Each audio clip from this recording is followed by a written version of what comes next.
Well, I'm curious, before we dive into the film, I'm an old college radio head, and I heard you're a college radio guy from Maryland. So yes, I am.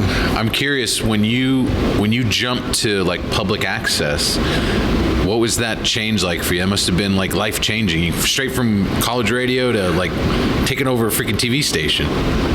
Spot on. Absolutely. That's really great. No, I love that. Thank you. No, college radio at University of Maryland, WMUC, was a big deal for me, at age 18, and kind of discovering new sounds, just the world opening up, and the college radio at the time was formatted. It was a small 10-watt radio station, and it was basically aping commercial radio because it was perceived by the people in charge that it was a training ground, or to be basically a training ground, breeding ground for people who wanted to be in the radio industry, on air, behind the scenes. So really the on-air sound was formatted. Yeah. And that's really my group of friends we were kind of influenced at the time and interested in these other emerging, actually in Washington D.C. there had been a radio station that was shuttered by the college administration at Georgetown, and that was a freeform station that was really influential for people who were looking for alternatives.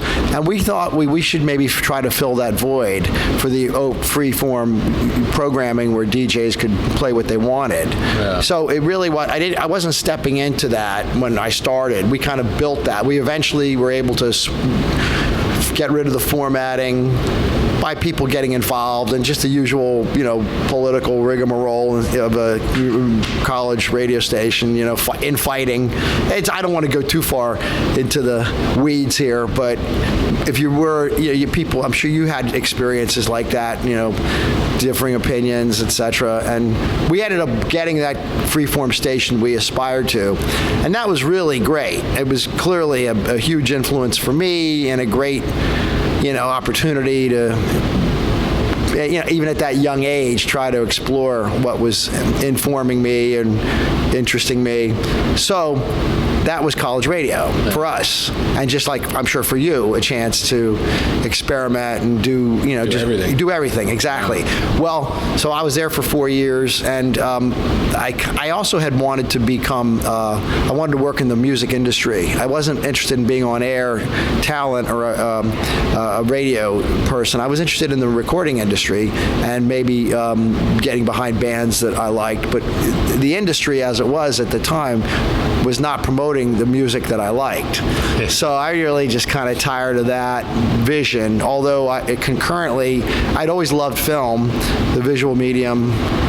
I didn't study it. I got an English degree at University of Maryland, but so liberal arts background path, and I found a fellow DJ, a jazz DJ, turned me on to public access, where you could basically take cameras out, video cameras, professional gear, and make whatever you wanted, which was really mind expanding. And I'm like, really? I could make my own television. I could make my, because it wasn't even video. It was the idea. I wasn't making videos. I was creating content for this local public access channel. So I started in pretty, and it was open to anybody, and it was for free. And so this is what I then pivoted towards my last semester in college. I got really interested. And then when I graduated, I thought, wow, this is the path, because cable television was it was new, and it was something you could sell, but it was door-to-door sales. So I took a job selling cable, and at the same time was a volunteer, because the public access was really run by volunteers. Yeah. But it was like, if you were motivated, it was the sky was wide open frontier where you could really do anything you wanted. By the way, am I too loud? No, is my mic too close? Okay, great. Well, so I was kind of doing public access at the same time selling cable. This was right out of college. knocking on doors, signing people up for cable in this county, Prince George's County, next to Washington, D.C., near where I grew up. It was all kind of happening right in my backyard. And that's really where I got my start. But it's very astute. It was very smart of you to kind of draw the connection, because that's exactly what it was like. Yeah. Going from this freeform notion of radio programming and turning that into freeform television. You know, I'm a kid, though. I'm in my 20s, early 20s, so what do I know? But I still had that idea and vision, and just kind of got turned loose. And then I started, so I'm selling cable TV door to door, and then after a year and a half, I got promoted to running the television station, the public access studio. Yeah. Really, the job was as a community babysitter, just trying to keep the community do-gooders appeased, and off the backs of the management, the county, the cable company, because it was a monopoly. They were just making money hand over fist, and they just don't want to have any, irritation from the community people who, would just make their life. It'd just be aggravating. They said, what?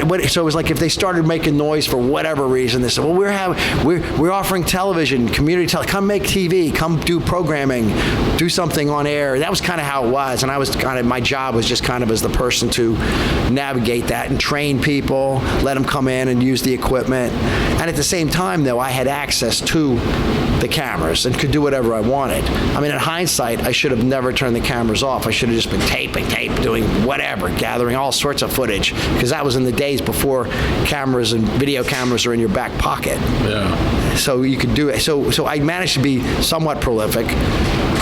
But that's really how it all started. And there's definitely a connection between college radio and the community television, at least from my experience. I haven't been connected to radio in 20 years, but it still reverberates, even the people I know. Really? It's crazy, yeah. Yeah, probably some of your best friends for life are from there, right? Yeah. It certainly is for me. Definitely. Yeah. I'm very curious.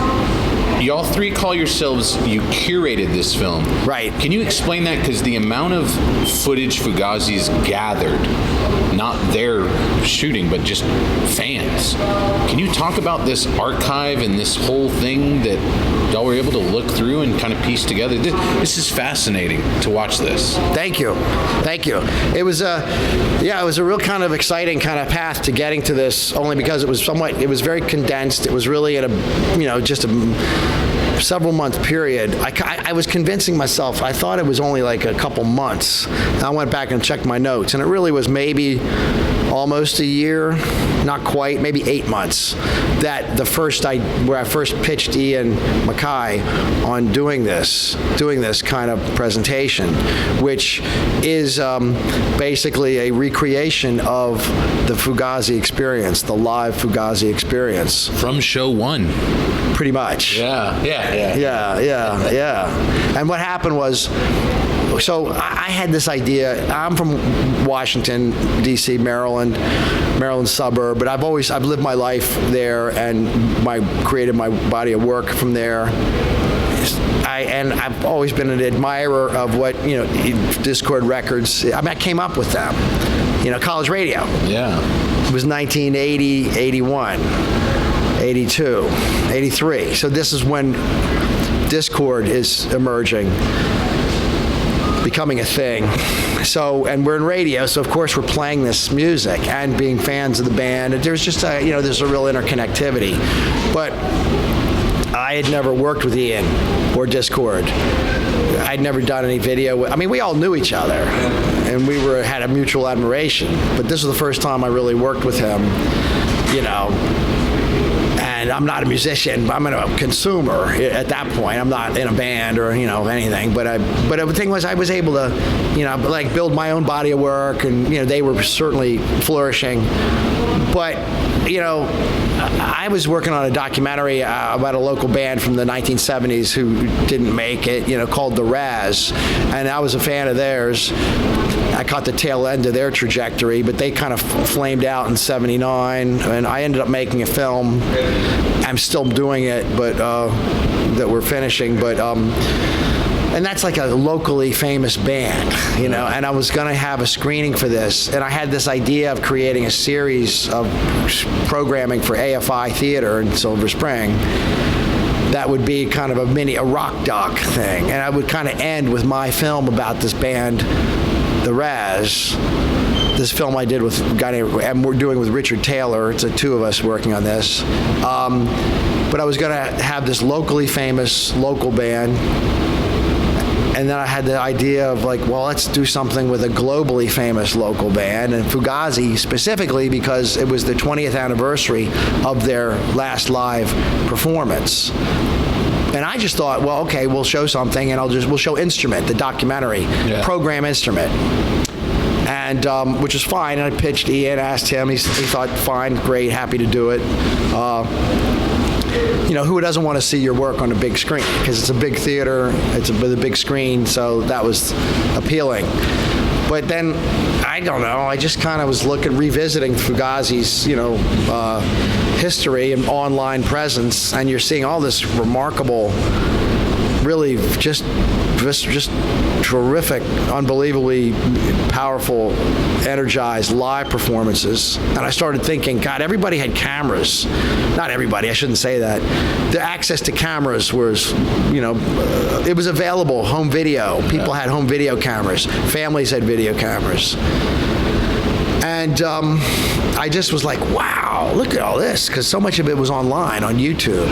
And I started thinking, I wonder, I mean, Instrument has its, you know, path and has its, you know, presence and Jem Cohen's vision to create a documentary about Fugazi.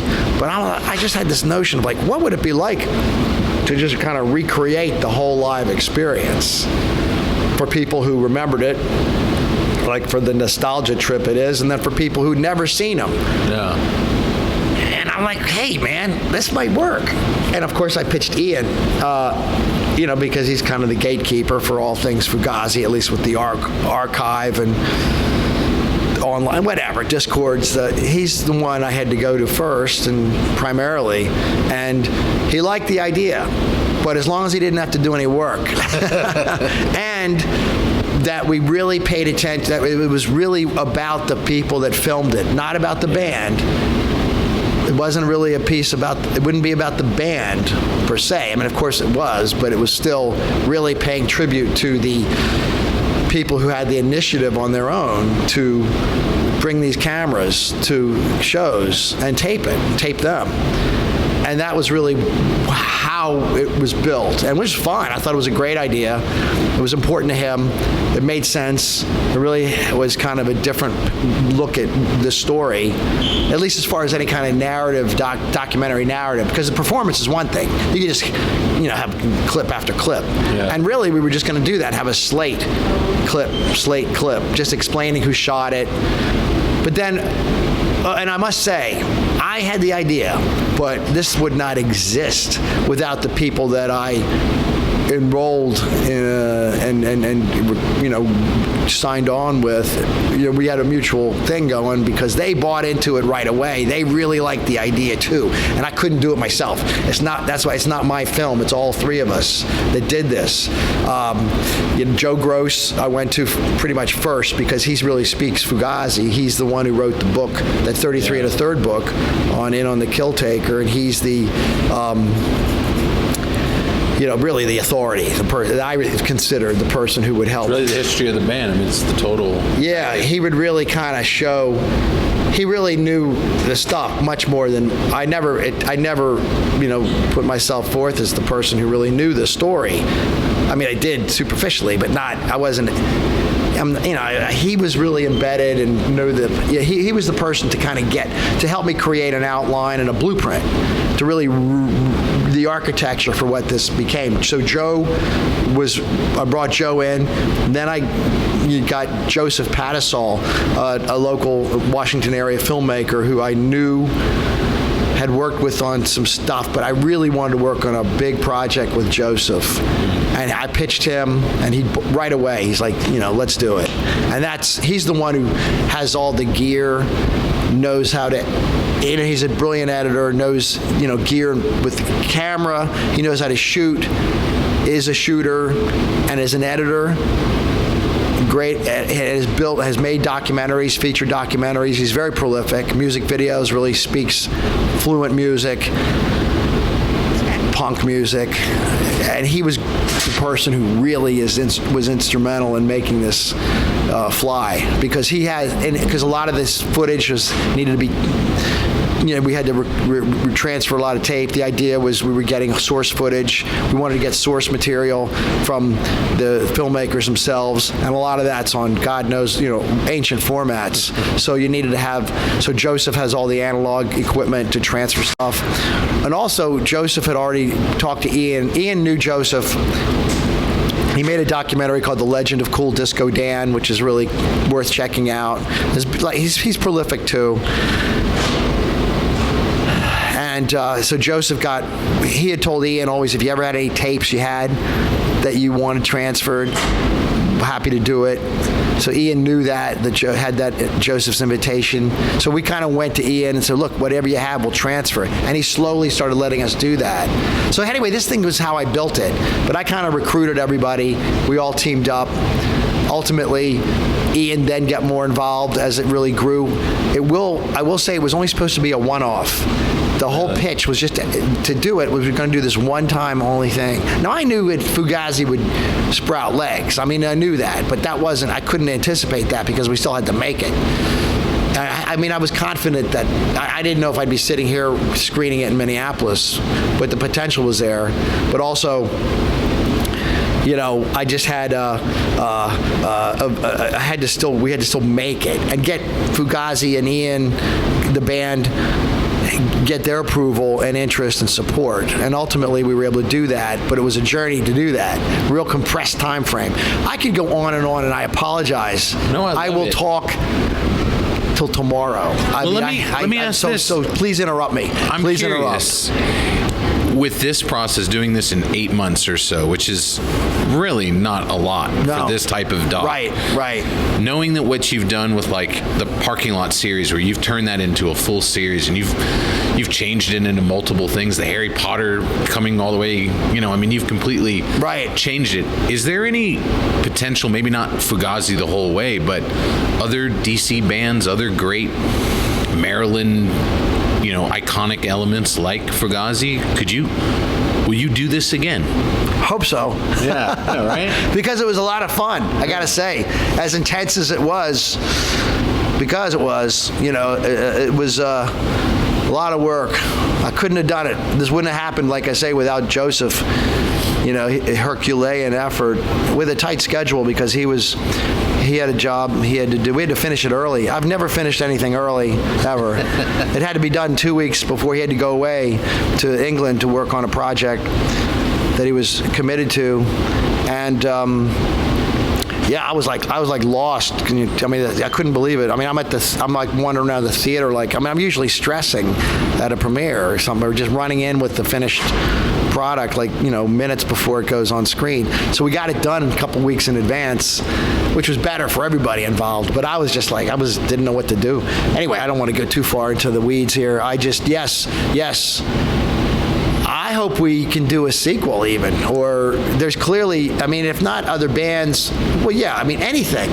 anything from a time when you have all this material. And I've kind of done that with even Heavy Metal Parking Lot, because I made something called Heavy Metal Picnic afterwards, and that was with footage that surfaced that was from a field party shot on a home video camcorder. This was back in the 70s, right? Well, that was in 85. Oh, okay. When I made Heavy Metal Parking Lot, when we did that, John and I did that in 1986, with public access equipment.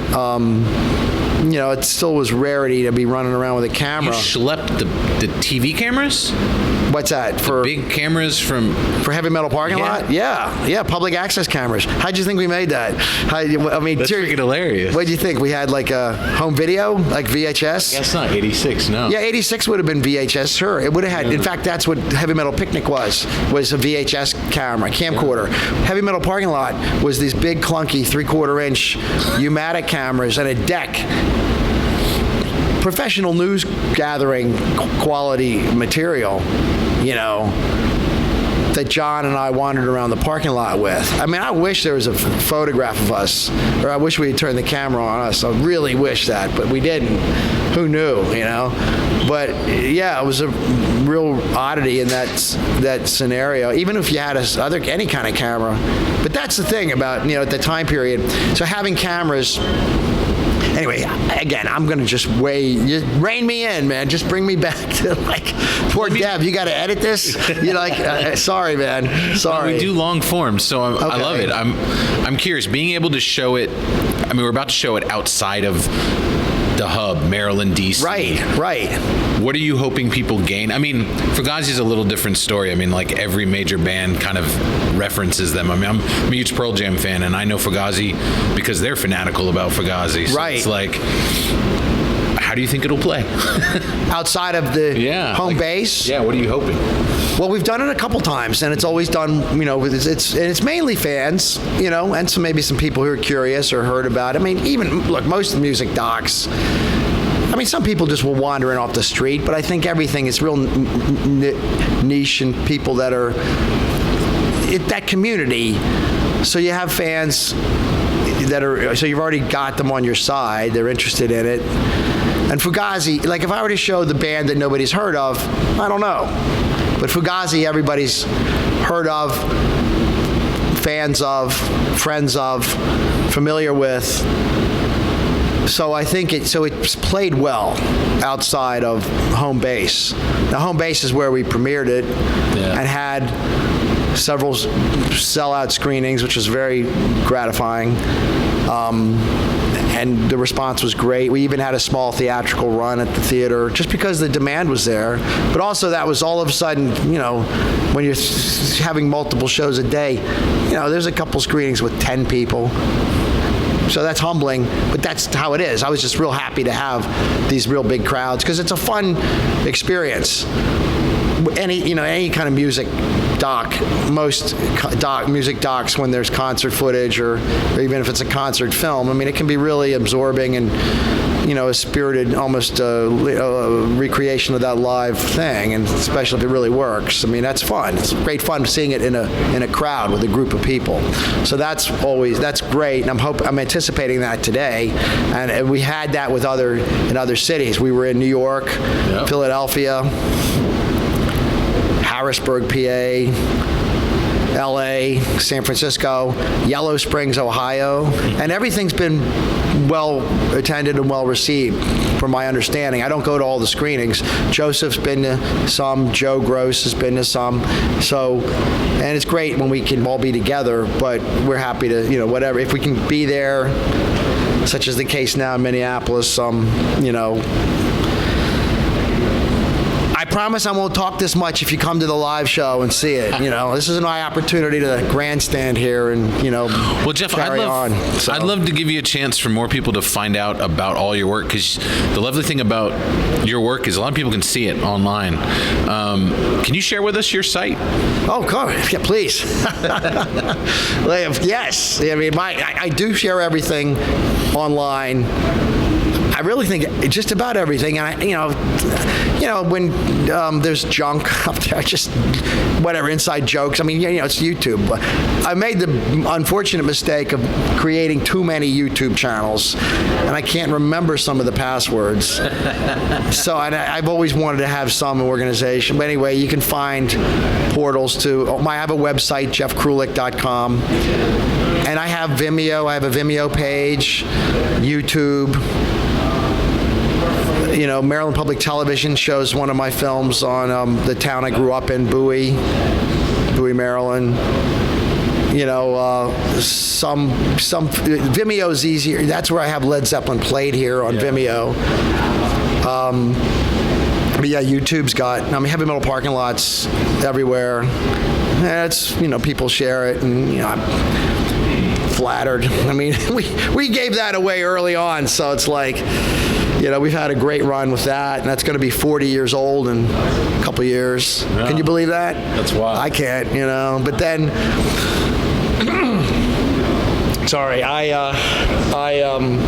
Yeah, just please, I welcome any interest. People can, I'm available to carry, to talk about it or communicate.